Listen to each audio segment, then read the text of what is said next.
নির্বাচনী তফসিল ঘোষণার আগে রাজনৈতিক দলগুলো কে কার জোটসঙ্গী হবে তা নিয়ে গুঞ্জন চলছিল।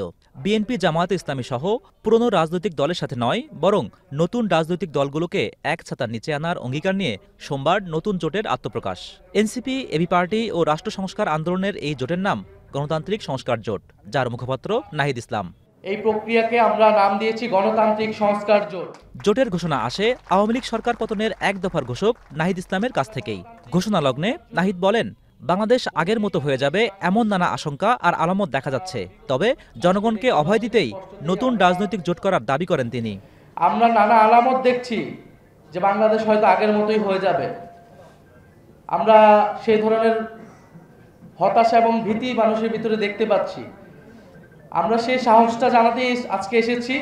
নাহিদ বলেন, ৩ দলের পথ চলা শুধু নির্বাচন কেন্দ্রিক নয়, বরং রাজনৈতিক নানা আন্দোলন কর্মসূচিতেও যৌথবদ্ধ দেখা যাবে তাদের। যারা পরিবর্তনের পক্ষে আছে, যারা পুরাতন রাজনীতির পথে যেতে চায় না, তারা আমরা ঐক্যবদ্ধ থাকব।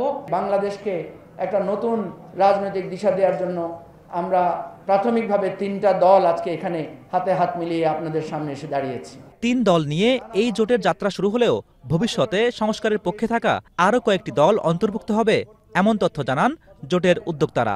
আমরা তাদেরকে এই প্ল্যাটফর্ম দিব। হোসেন জাহিদ, এখন, ঢাকা।